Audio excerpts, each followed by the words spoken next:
तो फिल्म की शुरुआत न्यूयॉर्क से होती है, जहाँ जंग का समा है। ईवा खिड़की से ये सब देख रही थी और तभी एक जोरदार धमाके ने सब खत्म कर दिया उसकी आंखों के सामने। तभी कोई उसका हाथ पकड़ते हुए खींचकर उसे नीचे बेसमेंट की तरफ ले गया। हर तरफ अफरा तफरी मची थी, सब जान बचाने को भाग रहे थे। ईवा का हाथ पकड़ने वाला इंसान उसे खींचकर एक बंकर में ले गया। यहाँ एक आदमी ने इनके आने के बाद ये बंकर बंद कर दिया और फिर उसे टेप से सील भी कर दिया ताकि बाहर से आने वाली रेडिएशंस उनको नुकसान न पहुंचाएं। बाहर से लगातार लोगों की चीखने पुकारने की आवाजें आ रही थी। ये बंकर माइकी का था और माइकी ने ही बनाया था, जिसे पहले ही ऐसी किसी आफत का अंदाजा था। वो यहाँ मौजूद 6 लोगों को बताता है कि अगर किसी ने यहाँ से बाहर जाने की कोशिश की तो वो जलकर राख हो जाएगा, क्योंकि बाहर इस बड़े ब्लास्ट की वजह से टेम्परेचर बहुत ज्यादा हो गया था। रेडिएशंस ने अगर उनकी बॉडी पर असर कर दिया तो ये लोग हैंडीकैप भी हो सकते हैं और पागल भी। अभी वो यही बात कर ही रहा था कि एक और बहुत बड़ा ब्लास्ट हुआ, जिसकी वाइब्रेशन से इस बेसमेंट की छत पे गिर गई। बाहर का हाल इससे भी ज्यादा बुरा था। कोई नहीं जानता था कि किसको कितने वक्त के लिए यहाँ रहना पड़ेगा। ज्यादा वक्त रुकने का सुनकर एक वेंडी नाम की बच्ची पैनिक हो जाती है और बाहर जाने की जिद पर उतर आती है। तो माइकी उसे धमका देता है। सब पूछते हैं कि हम यहाँ करेंगे क्या। तो माइकी कहता है, अगर तुम सबको जिंदा रहना है तो बस तुम्हें मेरी बात माननी है। मैं पहले भी नागासाकी की जंग में ऐसी सिचुएशन में रह चुका हूँ। ईवी और सभी लोग बाहर की दुनिया से कांटेक्ट करने की कोशिश तो करते हैं, लेकिन इनके मोबाइल्स में ना तो सिग्नल आ रहे थे और अगर कभी भूल कर सिग्नल आ भी जाता था तो बाहर शायद कोई बचा ही नहीं था जो इनकी किसी भी मैसेज या कॉल का रिप्लाई करता। यहाँ पर एक ब्लैक अमेरिकन भी था जिसके पास एक रेडियो फोन था और वो लगातार बाहर से किसी से कांटेक्ट करने की कोशिश में लगा रहता था, लेकिन कभी किसी ने रिप्लाई नहीं किया। इन्हें काफी दिन यहाँ पर गुजर गए। सब यहाँ रहते रहते बोर हो गए। जॉश और बॉबी तो बहुत ज्यादा। इन दोनों ने फैसला किया कि वो यहाँ का दरवाजा तोड़कर बाहर चले जाएंगे, लेकिन माइकी ने इन्हें मारने की धमकी देकर इन्हें रोक दिया, इसलिए वो दरवाजा नहीं तोड़ते। जॉश यहाँ का आम खाना खा खा कर थक गया था, इसलिए उस समय आज उसने खाना भी फेंक दिया, जिससे माइकी को बहुत ज्यादा गुस्सा आया। कोई नहीं जानता था कि यहाँ कितने दिन रुकना पड़ जाए। अगर खाने की कमी हो गई तो ये लोग अभी इस बहस में ही लगे थे कि अचानक इन्हें अपने बंकर के दरवाजे के बाहर से कुछ आवाजें आना शुरू हो गई। ऐसी आवाजें जैसे कोई इस बंकर को तोड़ रहा हो। सभी खुश हो गए कि आखिर बाहर जाने को मिलेगा। पूरा दरवाजा तोड़कर 5 सोल्जर्स अंदर आए, जिन्होंने प्रोटेक्शन सूट भी पहना हुआ था, क्योंकि बाहर की दुनिया में अब ऐसे निकलना पॉसिबल नहीं रहा था। रेडिएशन से बचने के लिए ये प्रोटेक्शन सूट पहनना जरूरी हो गए थे। वो आते ही यहाँ पर जल्दी से वेंडी को पकड़ लेते हैं और उसकी गर्दन में कुछ इंजेक्ट कर देते हैं, जिसके बाद इन्होंने वेंडी को बैग में रखा और वो उसे यहाँ से ले जाने लगे। हालांकि वेंडी की मॉम अपनी बेटी को बचाने की बहुत कोशिश करती रही, लेकिन उसकी सारी कोशिशें नाकाम हो गईं। 2 सोल्जर्स तो उस बच्ची को यहाँ से ले गए थे और 3 सोल्जर्स यहीं पे थे। उनका इरादा इन सबको मारने का लग रहा था, इसीलिए पहले इन्हीं लोगों ने मिलकर इन तीनों सोल्जर्स को मार दिया। इस टाइम वेंडी की मॉम की हालत भी बहुत ज्यादा खराब थी। वो खुद भी बाहर जाना चाहती थी, इसीलिए वो फौरन उठती है और टेप उतारते हुए ये दरवाजा खोलने की कोशिश करती है, लेकिन सारे उसे रोककर एक कमरे में बंद कर देते हैं, क्योंकि वो जानते हैं कि अगर ये दरवाजा ज्यादा देर तक खुला रह गया तो रेडिएशंस अंदर आ जाएंगी और ये लोग भी जिंदा नहीं बचेंगे। खैर, दरवाजे को दोबारा सील करने के बाद ये लोग अंदर आते हैं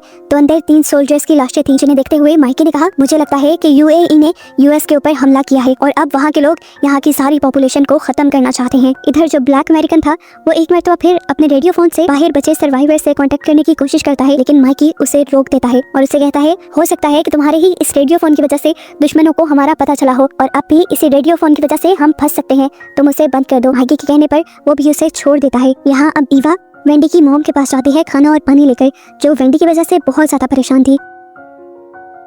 इधर बाहर के सब लोग मरे हुए सोल्जर्स के ऊपर से प्रोटेक्टिव सूट निकाल लेते हैं। 2 सूट तो डैमेज हो गए थे, लेकिन एक सूट ठीक था, जिन्हें पहनकर ये बाहर की दुनिया में जा सकते थे। ईवा कहती है, बाहर मैं जाऊंगी और अपनी आर्मी वालों को ढूंढकर उनसे मदद लेकर यहाँ आऊंगी, लेकिन ये लोग ईवा के बाहर जाने पे राजी नहीं थे, क्योंकि सूट एक था।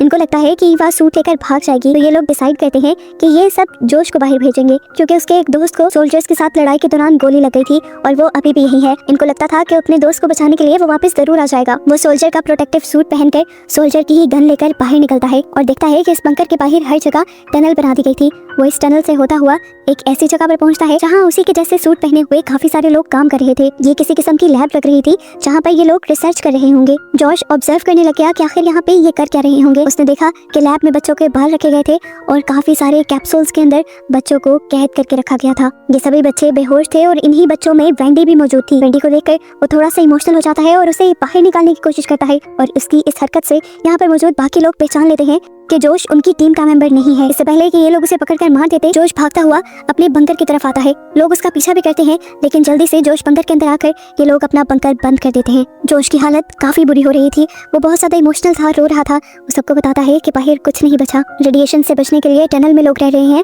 और बाहर बच्चों के ऊपर एक्सपेरिमेंट भी किए जा रहे हैं। वो अब रोता हुआ वेंडी की मॉम को देखता है और उनसे सॉरी कहता है, क्योंकि वो वेंडी को लाने में नाकाम रह गया था। अभी वो ये बात ही कर रहा था कि इन्होंने देखा बाहर से इनके बंकर को दरवाजे को कोई वेल्ड कर रहा है, यानी इनके आने जाने की आखिरी उम्मीद भी इन लोगों ने बंद कर दी। माइकी परेशान था, वो नहीं जानता था कि बाहर लोग कौन है और इनसे क्या चाहते हैं। खैर कुछ दिन और गुजर जाते हैं। अब जिन सोल्जर्स को इन्होंने मारा था उनकी डेड बॉडीज अभी तक यही बंकर में ही थी, जिस वजह से बंकर पूरी तरह स्मेल से भर गया था। इन्हें अगर यहाँ जिंदा रहना था तो इन बॉडीज को ठिकाने लगाना था। ये लोग बंकर में ही एक गड्ढा करके उसमें डेड बॉडीज को दफन कर देते हैं। लाशों को ठिकाने लगाने के बाद इनकी काफी सारी प्रॉब्लम तो सॉल्व हो गई थी, लेकिन हर गुजरते दिन और हफ्तों के साथ इनके सामने नई प्रॉब्लम आ जाती थी। अब इनके पास इनका खाना खत्म हो गया था, भूखे पेट इन्हें काफी दिन गुजर गए। आखिर ईवा को याद आया कि इस बंकर में एक ऐसा कमरा भी है जिसके अंदर सिर्फ माइकी जाता है, उसके अलावा कोई नहीं जा सकता। ये लोग छुपकर माइकी से एक दिन सारे उसके कमरे में हल्ला बोल देते हैं, क्योंकि इनको लगता था कि माइकी ने जरूर वहाँ खाना छुपा कर रखा होगा। लेकिन इस कमरे में खाने पीने का कुछ नहीं था, बस एक दीवार पे काफी सारी अखबार की कटिंग्स लगी थी, उसकी एक फैमिली फोटो थी और ज्यादातर जंग की खबरें थी।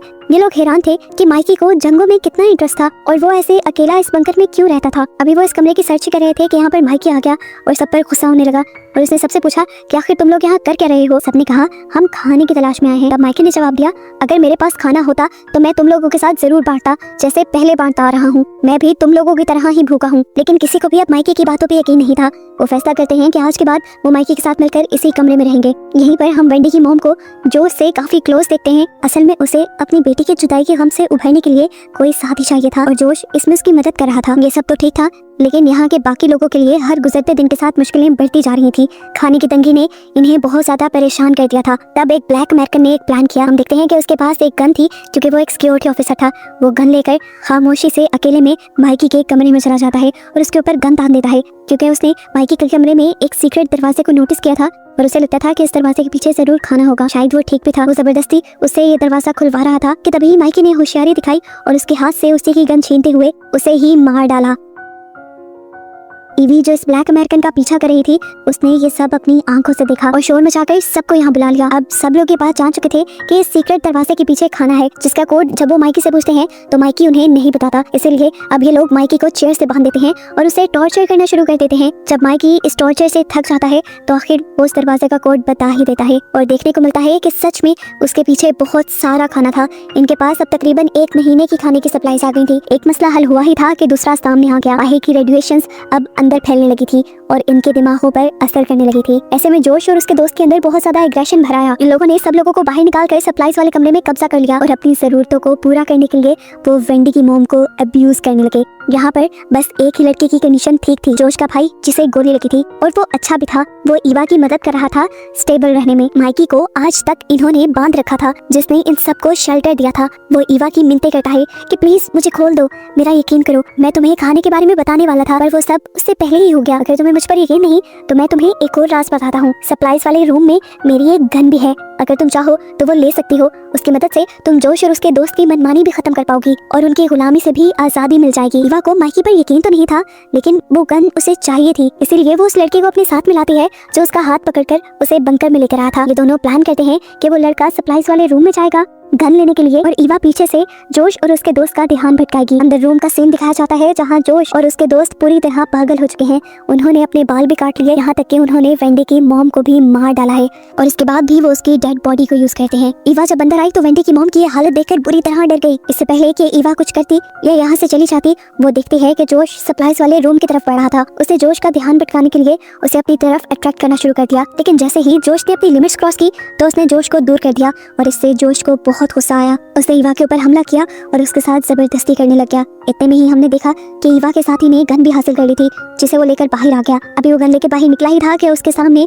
जोश का दोस्त आ गया, जिसके ऊपर उसने एक गन तान दी। यहाँ जोश जो ईवा के साथ बुरा करने की कोशिश कर रहा था, तभी ईवा को उससे जोश के भाई ने ही आके बचा लिया और ऐसे में ही ईवा का दूसरा साथी जोश के दोस्त को गन पॉइंट पे लिए उसके सामने आ गया। बंदूक अभी भी उस लड़के के हाथ पे थी। ईवा जोर से चलाई कि जोश को मार दो, लेकिन वो घबरा गया। उसने गोली तो चलाई, लेकिन वो जोश के बजाय जोश के अच्छे भाई को लग गई और वो वहीं मर गया। घबराहट में उसके हाथ से गन भी गिर गई थी। जोश का साथी अब जल्दी से इस लड़के के ऊपर हमला कर देता है और इससे पहले कि अब वो कुछ भी करता, ईवा गन उठा लेती है और सामने वाले आदमी के ऊपर हमला करके उसे मार देती है। यहाँ जोश अपने भाई की मौत के गम में पागल हो चुका था, इसलिए वो गुस्से में खड़ा होता है और ईवा के उस साथी को ही मार देता है जिसने गलती से उसके भाई को मारा था। वो ईवा को भी मारना चाहता था, लेकिन ईवा वक्त रहते ही भागकर माइकी के पास आ गई और उसने माइकी को खोल दिया अपनी मदद के लिए। माइकी ने आजाद होते ही दूर से आते हुए जोश के ऊपर गोली चला दी और मरने से पहले जॉश ने भी यहाँ पर आग लगा दी ताकि उसके साथ साथ ईवा और माइकी भी मर जाएं। अब बंकर में चारों तरफ आग फैल रही थी, बचने का कोई रास्ता नहीं था। तभी ईवा को याद आया कि एक मर्तबा माइकी ने उसे बताया था कि इस बंकर से बाहर जाने का एक रास्ता है